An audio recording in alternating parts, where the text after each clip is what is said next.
Hello, welcome to LADA Life, my podcast about living with LADA diabetes, latent autoimmune diabetes in adults. Today is about how a LADA diagnosis could actually be an invitation to personal transformation. And you're probably asking yourself, wait, Linnea, how come when I have this terrible thing happen where my pancreas stops working and I'm going to need insulin for the rest of my life, how is that an invitation to personal transformation? How is there anything good about that, Linnea? You're probably thinking I'm crazy now. But this is about more than making lemonade from lemons. When life gives you lemons, make lemonade. This is about the requirements of managing diabetes and how that can improve your life in other surprising ways. For everybody, it's going to be a different journey, and how it changes your life is going to be unique to you. However, this diagnosis, a few ways that it may transform your life.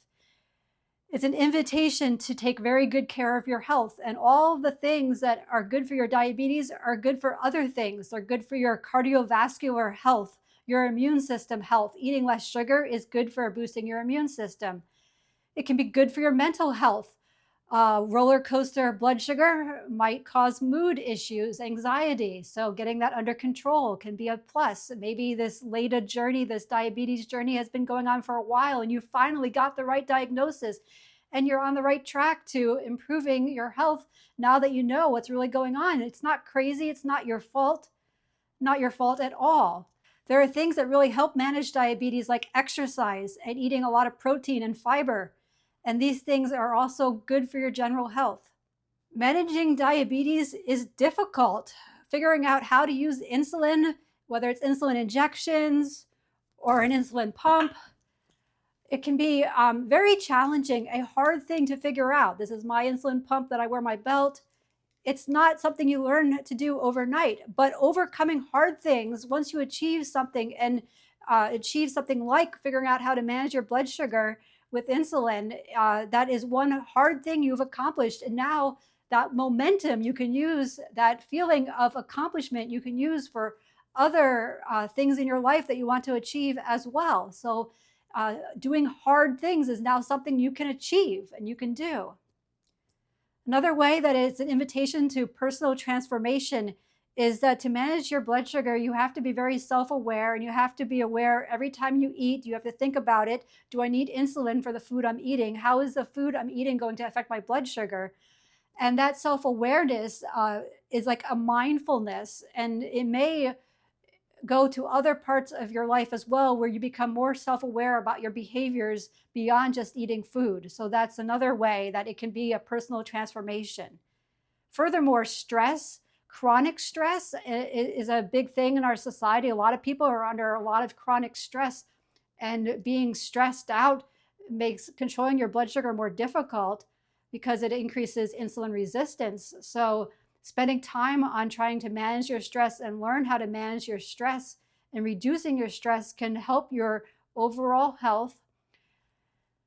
Getting enough sleep at night, if having insomnia is a problem for you, focusing on that and figuring out how to resolve your insomnia can also help with blood sugar. So there's all these interconnections.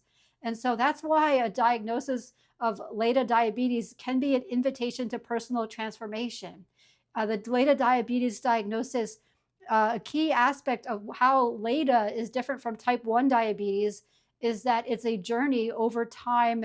The pancreas stops producing insulin, but it doesn't happen all at once. One of the diagnostic criteria is that for the first 6 months, you don't need insulin, and you can manage it with diet and exercise or medication. That criteria there in itself, though, is kind of strange because, of course, it depends on what led you to get the diagnosis. Maybe you had LADA diabetes or type 1 diabetes all along, and you just didn't see a doctor who diagnosed it correctly. Maybe you got misdiagnosed like me.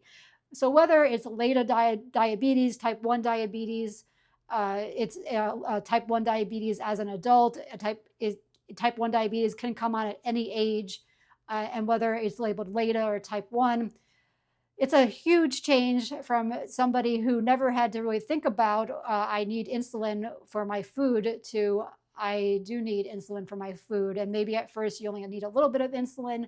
Maybe over time you need more insulin. That's generally how it goes, because the pancreas, it's an autoimmune condition, and the pancreas is the only place in your body that produces insulin. Insulin is a critical hormone that you need in order to use energy from the food you eat. And that's why when you get type 1 diabetes or LADA diabetes, often you lose weight without trying to lose weight, because your body is simply not able to use the food. So you're sick from the diabetes, and that is the cause of weight loss. And this differs from type 2 diabetes, whereas in type 2 diabetes, often people are overweight, and often if they lose weight, they get better, their insulin sensitivity goes up.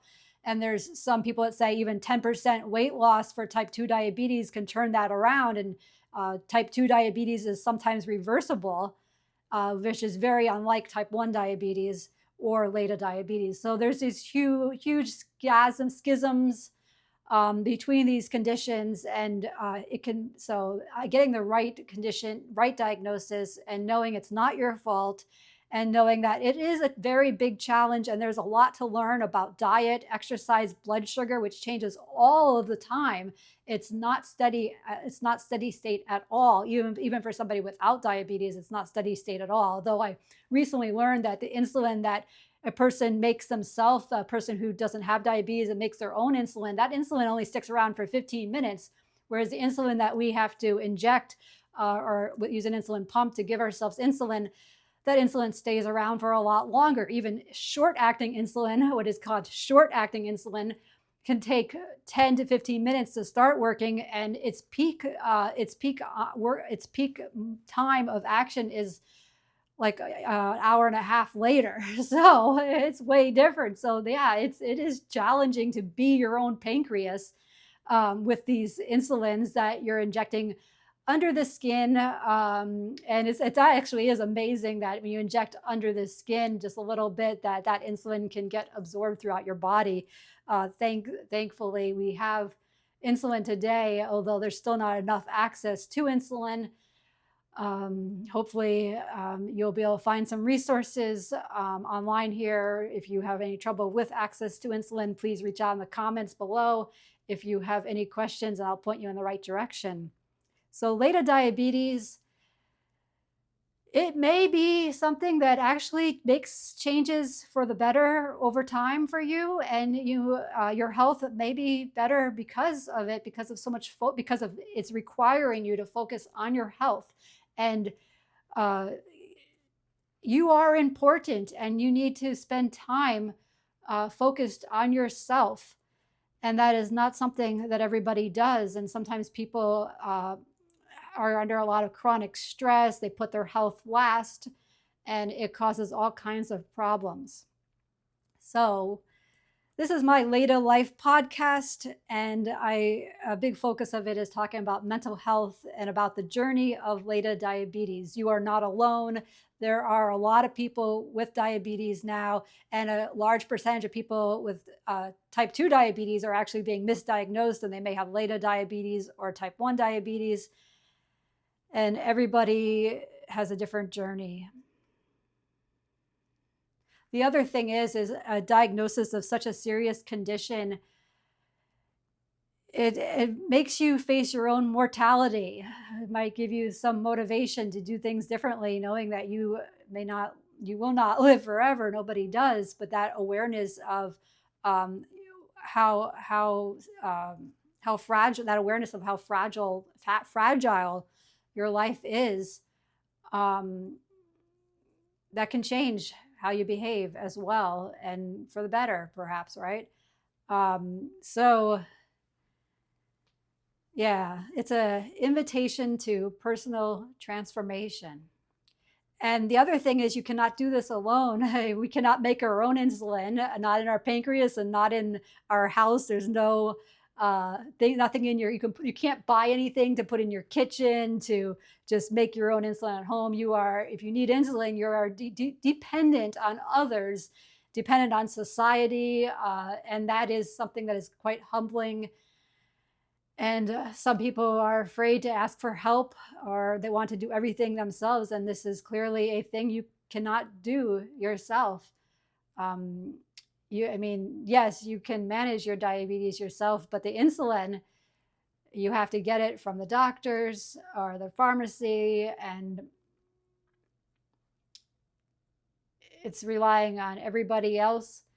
And there's actually a very strong diabetes community out there, very welcoming people who have support groups and will help out if you're new to this, or if you just don't know anybody else with diabetes locally. Look online to forums, support groups.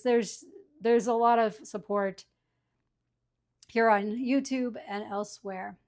What questions do you have? Where are you at in your story?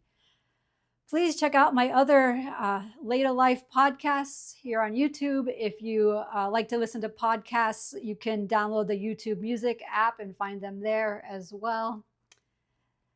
Thank you.